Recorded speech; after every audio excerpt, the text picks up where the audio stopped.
Hey all, Jamie here, and today I'm coming to you from the Old Graveyard Memorial Park. Over 200 of Giles County's earliest and most prominent citizens lie buried here in this cemetery.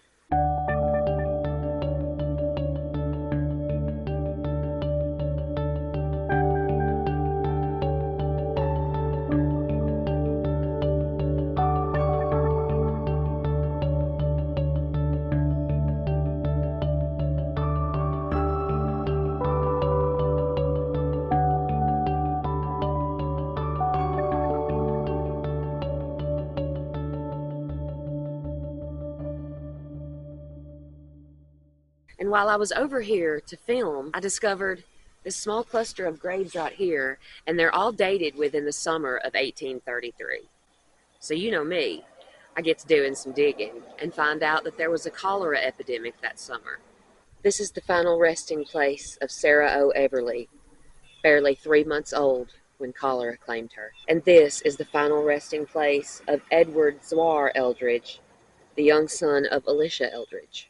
This headstone belongs to Miss Rachel Davis, beloved wife and mother. The headstone here, heavily covered by moss, belonged to the Presbyterian pastor, Reverend James Hall. This is the grave of Dr. Alicia Eldridge, the town doctor and the first mayor. He was born in New Hampshire on January 9th, 1790, and he graduated from Dartmouth College and moved to Giles County when it was founded in 1809. And when it became incorporated as a town in 1820, he became the first mayor.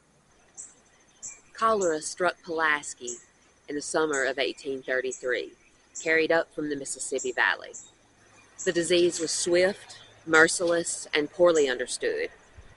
The doctors could do little but watch it unravel the human body. The victims, they were often healthy at dawn and in agony by dusk. It came on as sudden cramps, and then violent vomiting and rice water diarrhea. Within just hours, the body had expelled every ounce of liquid contained in it. The victims, they looked like living corpses, shrunken, gray, shriveled eyes, and pale blue lips. The intense muscle cramps would have twisted their limbs into unrecognizable shapes. And death, well, it came within 24 to 48 hours of falling ill. Doctors could do very little, but they tried everything. They bled their patients and applied hot poultices. They dosed them with calomel and laudanum, which is mercury chloride and opium, respectively. And the worst part of all of it, the cholera never touched their minds. They were completely awake and aware as their body betrayed them until the very end. The families, they had no time to mourn. They feared the miasma, or the bad air, and they sent their loved ones for burial immediately, often with no sermon or service.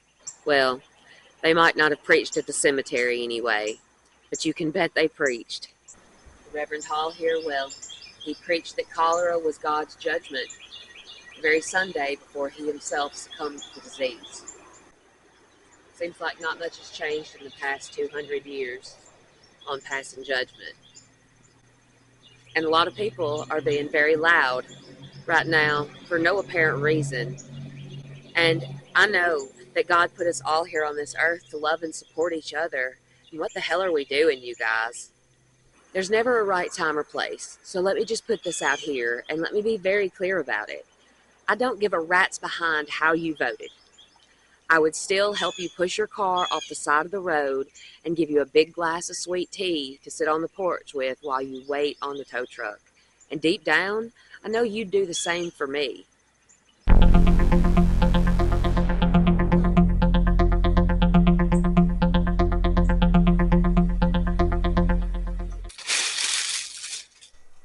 Perhaps we should check the ledger.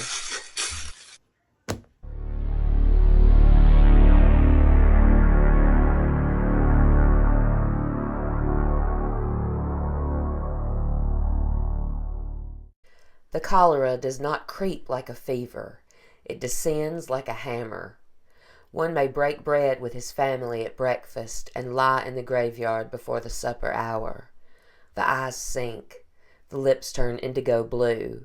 The flesh shrivels as though the soul were already departing, yet the mind remains sharp, awake, and horrified at the body's betrayal. Those lost to the cholera epidemic that occurred in 1833 in Giles County, they walked in spirit long before their hearts ceased beating, faces drawn, mouths dry, eyes pleading to heaven as their kinfolk fled from the stench of contagion. The grave wagons ran as freely as the horse carts, and the earth drank entire families within days. And then there's a ledger note talking about how the Reverend James Hall Brooks's son, who was only 3 when his father passed from cholera, later went on to become the most influential minister of the Rapture during the 1800s. You guys know what that means. Get your plague masks on. We need to go do a paranormal investigation of the cholera victims down at the graveyard. Live. So click the link down in the description. Smoke a little smoke, drink a little drink, and let's go hunt some ghosts. I'll see y'all over there.